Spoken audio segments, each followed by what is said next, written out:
I was in rehab for 21 days. It was short. I committed to my sparkle and change was to quit. The way that I decided to quit was I quit on camera.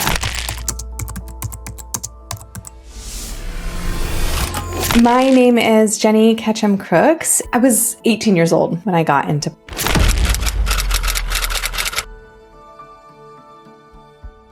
For me, addiction started quite a bit younger. I struggled with body image issues, some pretty intense feelings like worthlessness. That started maybe around 12 or 13. I got one of the newspapers, the San Diego State newspapers, and in the back, in the want ads, I'm dating myself, right? But in the back, there were want ads, and you could earn some extra bucks doing nude modeling. And I thought, well, it's not going to go anywhere. Nothing's going to happen. Let's go see what it's about. And so I went to my first nude modeling shoot, and, very much like if you do one, it makes it easier to do the next. Within a year, I would say I went from doing nude modeling, nude photo magazine layouts to video. And so then I started doing girl stuff, and the same thing happened there. I burned some bridges with that because surprisingly, you can only do so much before it negatively impacts your ability to perform. And I did too much to be able to perform, and I burned some bridges. When I started drinking more, and then when I started drinking more, it became a really easy way to take off the overdoneness of drinking too much so I could continue to party. There really was this beautiful relationship between drinking and smoking and doing, and it became not fun when I checked into a rehab.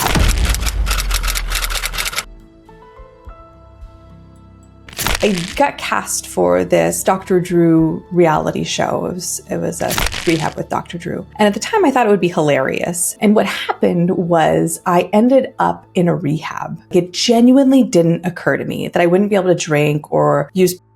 I genuinely didn't understand that going into this rehab, I would also become sober. The point at which it became not fun was when I was suddenly sober in rehab, talking about my feelings and really starting to conceptualize that at 26, I had no vision of who I could be if I wasn't doing or if I wasn't drinking or using, right? And so it was this really disorienting experience where I couldn't see a future outside of being Penny Flame. It was really fun when it worked and when I had the right cocktail of things to facilitate it working. But then you took away the things I needed to make it work, and it was like, oh, well, this doesn't work. This isn't fun. So I quit. There's this part of me that looks back and is like, we had a great time. But I think that's the same part of me that likes to use to avoid how I feel. By and large, it was pretty neutral. I think when I start to examine the individual pieces of the experiences, there were a lot of really concerning things that I experienced, right? So for example, I took a crew of people to Amsterdam to shoot a movie about smoking and having. And I hired people on the premise that everybody's smoking. And one of the girls that they sent didn't smoke, and whatever, that's not a big deal to me. I was with a male performer, and we parted ways. He went to shoot with this girl who didn't smoke. I went to shoot with the person that I went to shoot with. We're in Amsterdam. We reconvened at the Bulldog, and the girl who didn't smoke was acting really weird. And I was like, what is going on with her? And the guy that had gone to shoot with her laughed because he had given her and she didn't know. And at the time, it was like, it's kind of funny, but it's all like, you also a girl, right? You can't girls. And then they have sex. And so it's like, you a girl and you had sex with her. And now she has to get on public transit and make her way all the way back to a different country. And the bigger context of all of that was really about we are having a great time. We're wandering through Europe. We're in Amsterdam and eating and all on the company's dime. It's so much fun. And when we really look at the fine details, a girl got And that's a really awful thing. Like, I have so much dissonance when I think about that. And we helped her get back. I separated her from the guy. Like, given the skill that I had to manage that, which was very little, like, I did the best I could. And I never hired him again. And he subsequently went to jail but not for this specific event, but for a difference, There were things like that. In the context, we're sort of like papered over. And when you have a little bit of distance from it, you can step back and be like, well, actually, that's up. There was another time, there are these like boundary violations that would happen really consistently. It might be something that's in a script that makes you feel like really uncomfortable. So one example was I was on set and the script had me working with someone who was supposed to be my stepbrother. They wanted to be like cute about it. Like, no, it's fine. Like, it's not like your real brother. I have a history of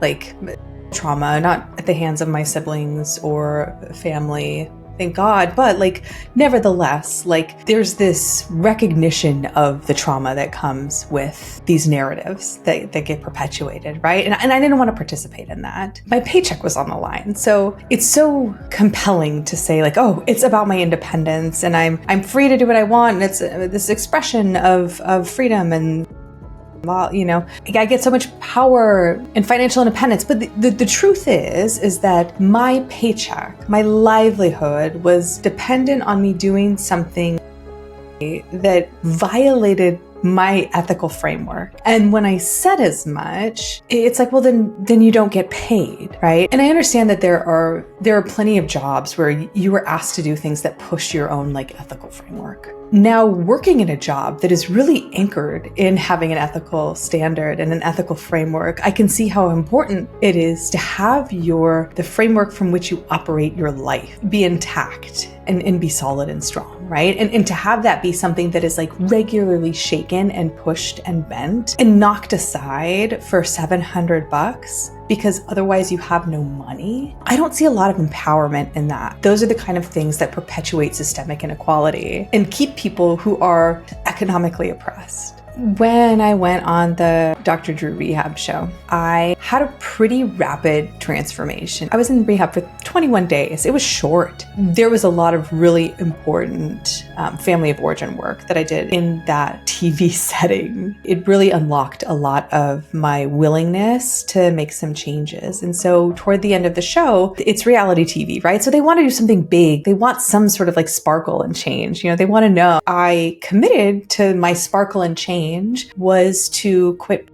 I was managing this webcam studio at the time. The way that I decided to quit was I quit on camera. I went in there and I quit and I told my boss, I'm like, I have a pretty significant problem. He's like, I know. And then I quit. It was this declaration. When I got out of rehab, I started a blog called Becoming Jennie. I did so with the specific intention of burning my bridges. But when I left, I incinerated bridges. I erased numbers and I announced to fans that I am a human and I'm suffering and that this is really hard and that I don't want to be Penny Flame anymore and that being Penny Flame is actually causing me like significant psychological distress. And I did it in this really public way, knowing that it would be so easy to go back if I tried to just sneak quietly out the back door. I needed something that would hold my toes to the fire. I also know that I am someone who will hold my toes to the fire if embarrassment is on the line or if my pride is on the line. And so I burned the bridges. I came out as a human with feelings. And generally speaking, people don't want that from a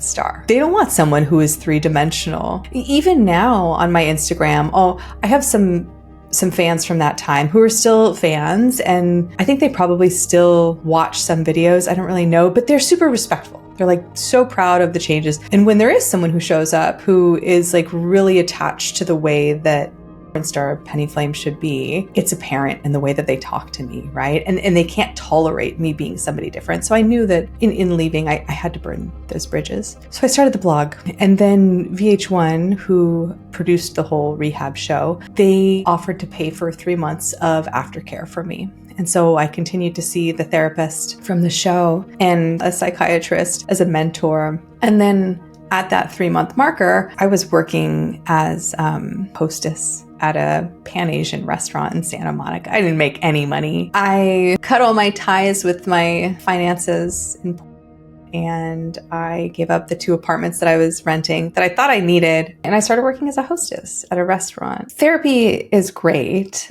and it is a starting point for the rest of my life. So it's part of what inspired me to become a therapist. So I am now an anxiety and OCD specialist. I own a group practice called the West Coast Anxiety Clinic and work with people who are really suffering with fear and intrusive thoughts and behaviors that they want to stop that are like really impairing their life. And it is deeply rewarding work getting to participate in other people's change process. I've also written 2 books since then. I wrote a memoir and I just published a book called Look Up. It's about addressing problematic smartphone use and creating a bigger life than your tiny, beautiful rectangular screen. And I think the things that are most important in my life today are the relationships that I have. I am married to this extraordinary man. Like, he is just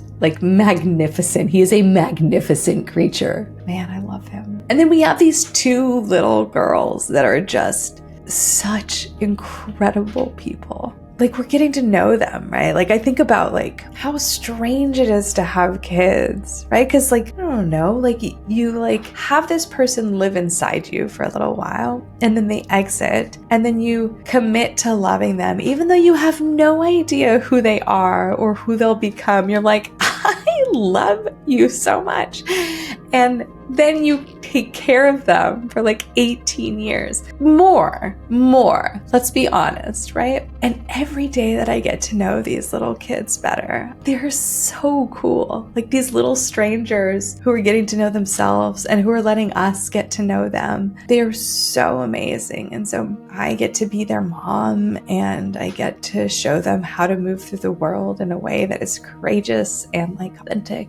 If you are in a situation like I was, where you are in a dark room and you are hoping that there is a light somewhere or a light switch, know that that hope is actually the first step. And know that like if you reach your hand out, there will be someone there. You might have to keep reaching. You might not find a hand at first in that darkness, but if you keep working toward it, if you keep looking for it, a light will turn on. And once you have that light, you can take a step. You can make a plan. It can be small. It can be the smallest step. It can be as small as somebody calling you by your first name. It can change everything. You got to be willing to go and to do it and to take action, even if it's scary. Do it even if it's scary.